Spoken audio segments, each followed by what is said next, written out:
presidente Luiz Inácio Lula da Silva entregou ao Papa Leão XIV um pin que simboliza a aliança global contra a fome e a pobreza durante a audiência no Vaticano nesta segunda-feira.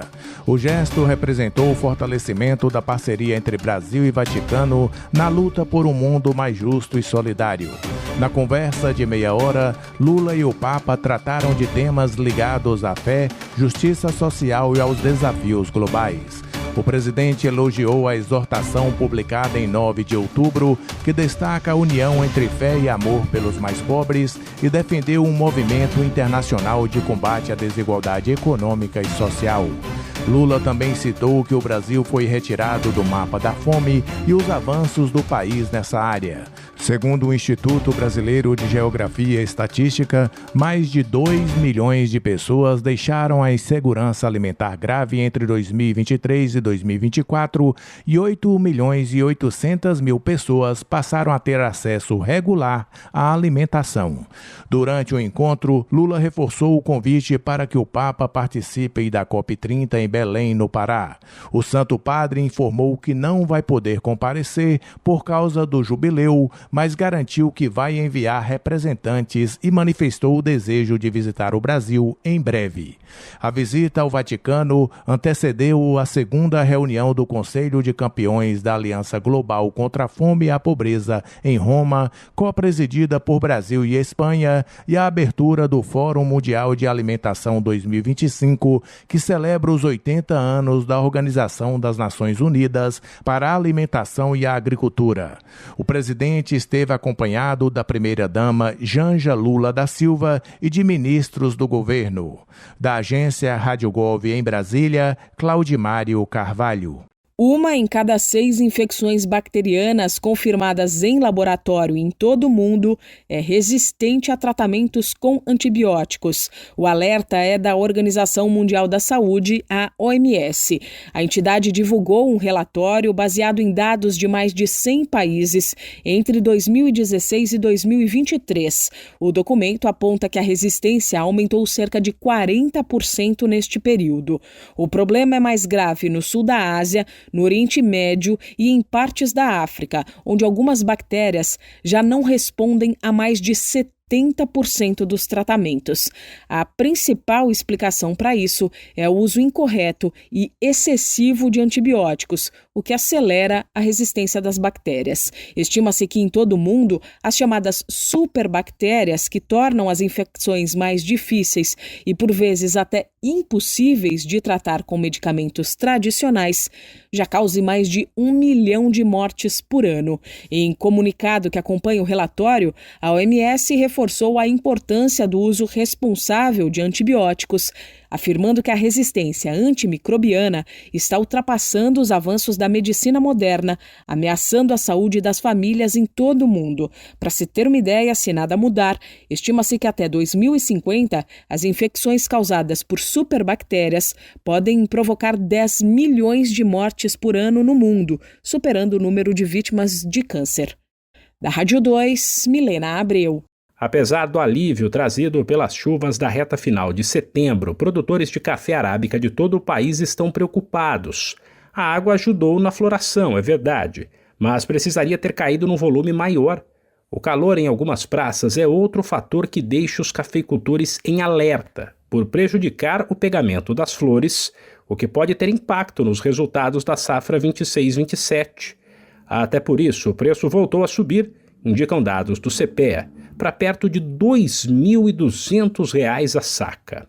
Da Rádio 2, Humberto Ferretti. Entre janeiro e setembro deste ano, o Brasil registrou 4.397 denúncias de exploração sexual contra crianças e adolescentes.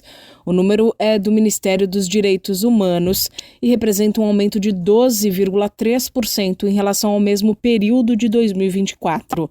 Na semana passada, a Comissão de Constituição e Justiça do Senado aprovou o aumento das penas para quem favorece a prostituição ou a exploração sexual de menores. A proposta eleva a punição de 4 a 10 anos para 6 a 12 anos de prisão e, para valer, ainda precisa de algumas aprovações no Congresso. O próximo passo é a análise na Câmara dos Deputados. Em agosto, o país bateu o recorde de denúncia dos últimos 4 anos, 876 casos em um único mês. Desde 2021, os números vêm crescendo de forma contínua, um sinal de alerta sobre a gravidade do problema. Especialistas afirmam que, embora o endurecimento das penas tenha valor simbólico, a redução dos casos depende de políticas públicas efetivas, com foco em prevenção, educação, acolhimento e investigações mais rápidas. Da Rádio 2, Milena Abreu. Você sabia que a internet aumentou o alcance das emissoras de rádio? Além de poder ouvir nossa rádio em sua casa, trabalho e no carro, através de seu smartphone, você pode nos ouvir também em qualquer cidade, estado ou país. Basta baixar e instalar o aplicativo Radiosnet em seu celular ou tablet. É de graça. O Radiosnet está disponível para Android e iOS no site radiosnet.com.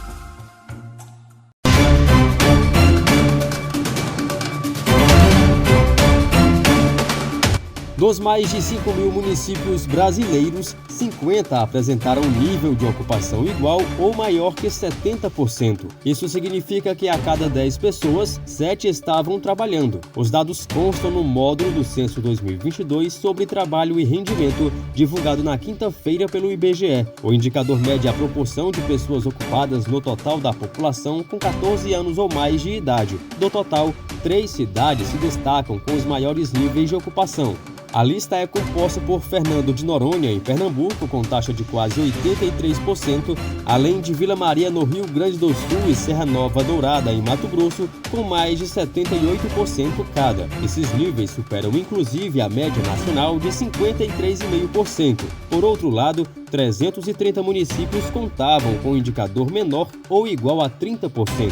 Em relação ao rendimento do trabalho, o levantamento aponta que no período analisado, em 520 cidades, o valor era inferior a um salário mínimo da época, de R$ 1.212. Por outro lado, em 19 entes, este indicador ficou acima de 4 salários mínimos. Nesse recorte, os 3 municípios com os menores rendimentos médios mensais do trabalho foram Cachoeira Grande, no Maranhão, com R$ 759, Caraúbas do Piauí, com R$ 788 e Mulungu do Morro, na Bahia, com R$ 805. Já os 3 maiores foram Nova Lima, em Minas Gerais, com R$ 6.929, São Caetano do Sul, em São Paulo, com R$ 6.177 e Santana da Paraíba, também no estado paulista, com R$ 6.081. Vale destacar que os 10 municípios com os menores rendimentos médios do trabalho estão localizados no nordeste do país. Já os 10 entes com os maiores estão situados nas regiões sul e sudeste. Reportagem Marquesan Araújo. O Conselho Nacional de Desenvolvimento Científico e Tecnológico, CNPq, lançou uma chamada pública para concessão de bolsas de produtividade em pesquisa, PQ, produtividade em pesquisa sênior, PQ-SR, e desenvolvimento tecnológico e extensão inovadora, DT. O investimento total é de R$ 587,4 milhões e a previsão é conceder 5.762 bolsas. As inscrições estão abertas até 20 de janeiro de 2026. Os candidatos devem ter currículo Lattes atualizado até a data limite de submissão e vínculo com instituições científicas, tecnológicas e de inovação, ICTs, como universidades, instituto de pesquisa, empresas e organizações da sociedade civil.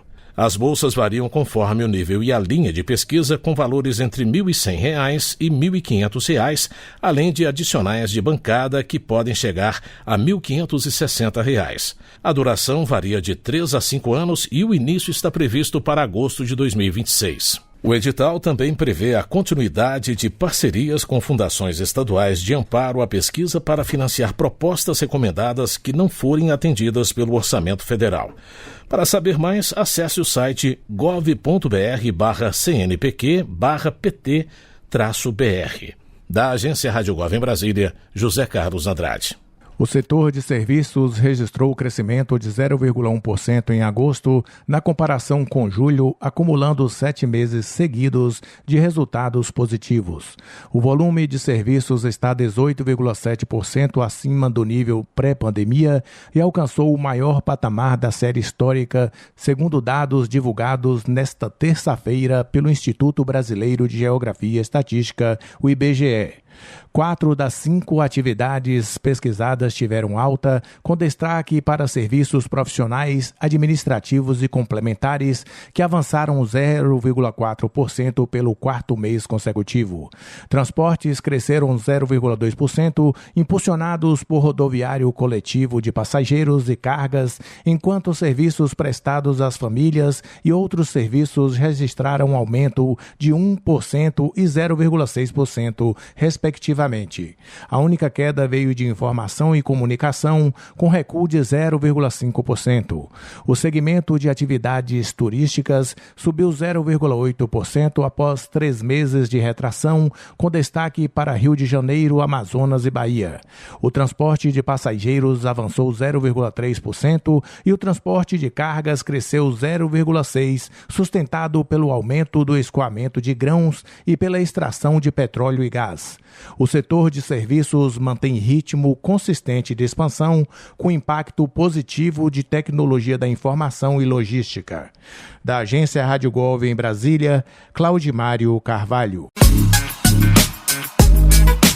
Choperia e restaurante Chapa Quente. Mais que um lugar para comer, um espaço para viver bons momentos. Na praça de alimentação do Friburgo Shopping, de segunda a segunda, o sabor ganha destaque. Petiscos preparados com carinho, pratos à la carte feitos na hora, comida quilo com qualidade e o chopp sempre gelado.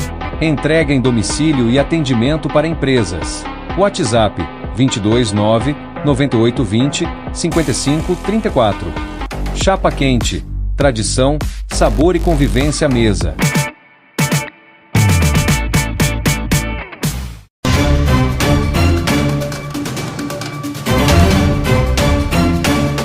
Um levantamento da Confederação Nacional de Municípios, a CNM, revela um déficit alarmante na manutenção das estradas vicinais brasileiras, importante rede viária para escoamento da produção agrícola e mobilidade rural. Os municípios gastam anualmente 3 bilhões e 600 milhões de reais para conservar essas vias, mas receberam apenas 371 milhões de reais por ano de repasses federais para essa finalidade. A malha de estradas vicinais do país é extensa e de responsabilidade dos governos municipais, como determina a Constituição. No entanto, a discrepância entre os custos e o apoio financeiro federal coloca prefeitos diante de um desafio orçamentário permanente, como informa o consultor de orçamento César Lima.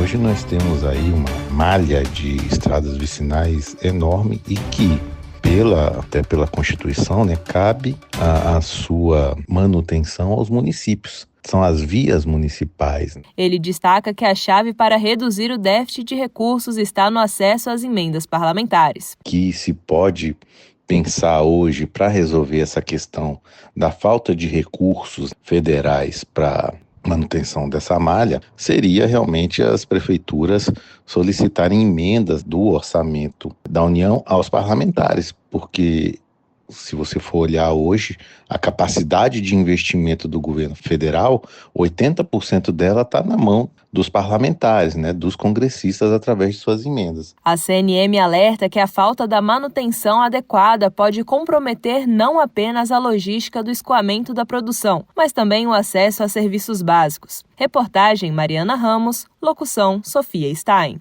O Ministério das Comunicações prorrogou até 11 de dezembro o prazo para que famílias de baixa renda de 77 municípios solicitem a instalação gratuita de parabólicas digitais pelo programa Brasil Antenado. A medida beneficia moradores do Pará, Ceará, Maranhão, Pernambuco, Piauí e Rio Grande do Norte. No Pará, 15 cidades estão incluídas. 8 delas fazem parte da fase A, com prazo ampliado, e 7 iniciaram a fase B nesta segunda-feira. Podem participar famílias inscritas no Cadastro Único, que vão receber os kits sem custo, incluindo instalação. O agendamento pode ser feito pelo site do programa ou pelo telefone 0800 729 2404, também disponível via WhatsApp. O Brasil Antenado substitui as parabólicas tradicionais que utilizavam a mesma frequência do 5G, garantindo acesso à TV aberta gratuita. Coordenado pelo Ministério das Comunicações, em parceria com a Agência Nacional de Telecomunicações e executado pela entidade administradora da faixa, o programa vai atender ao todo 323 municípios em 16 estados, oferecendo inclusão digital e acesso à informação para mais de 680 mil famílias. Da Agência Rádio Gov em Brasília, Claudimário Carvalho. O governo federal lançou o Fundo de Investimentos em Infraestrutura de Saúde. O fundo será operado pelo Banco Nacional de Desenvolvimento Econômico e Social, BNDES, com recursos de 20 bilhões de reais para ampliar e modernizar as redes públicas de saúde e educação em todo o país. Segundo o Ministério da Saúde, o financiamento será destinado a obras, aquisição de equipamentos e veículos com juros reduzidos e prazos diferenciados. Metade dos recursos será liberada em 2025 e o restante em 2026. Ainda de acordo com o Ministério, o objetivo do governo federal é direcionar investimentos a regiões com necessidade e fortalecer a rede vinculada ao programa Agora Tem Especialistas, que busca reduzir o tempo de espera por consultas e procedimentos no Sistema Único de Saúde, o SUS. Poderão apresentar propostas hospitais privados e filantrópicos conveniados ao SUS, como Santas Casas, organizações sociais e parcerias público-privadas. Instituições ligadas ao programa Agora Tem Especialistas vão ter prioridade e condições especiais de financiamento. Os recursos podem ser usados em construção e modernização de unidades, compras de equipamentos médicos e veículos de transporte sanitário. As inscrições estão abertas até 7 de novembro. Mais informações estão disponíveis no site gov.br/saúde. Com supervisão de Lucília Araújo, da Agência Rádio Gov, em Brasília, Estefânia Lima. O número de pessoas cumprindo prisão domiciliar no Brasil cresceu cerca de 3.800% em uma década, passando de pouco mais de 6 mil em 2016 para quase 236 mil neste ano de 2025. De acordo com dados do Ministério da Justiça, hoje o país soma 941 mil presos. 705 mil deles estão em unidades prisionais e o restante cumpre pena em casa. A prisão domiciliar foi instituída em 2011 com a alteração do Código de Processo Penal. Ela permite que pessoas presas preventivamente fiquem em casa em condições determinadas pela Justiça, ao invés de irem para unidades prisionais. Além de presos preventivos, alguns condenados também podem ser beneficiados com a prisão domiciliar, como idosos acima de 80 anos, gestantes, pessoas com doenças graves, mulheres com filhos de até 12 anos e homens que sejam os únicos responsáveis por crianças nessa faixa etária de até 12 anos. Quem decide sobre a concessão ou não da prisão domiciliar é sempre o juiz responsável pelo caso. Da Rádio 2, Milena Abreu. Reúna os amigos e a família e vá ao Bona Pizza. O funcionamento é de segunda a segunda até às 10 da noite. Localizado na praça de alimentação do Friburgo Shopping, o Bona Pizza oferece pizzas doces e salgadas, lanches rápidos, sucos e refrigerantes. Bona Pizza do Shopping da Praça. Telefone com WhatsApp 2523 3025. 2523 3025.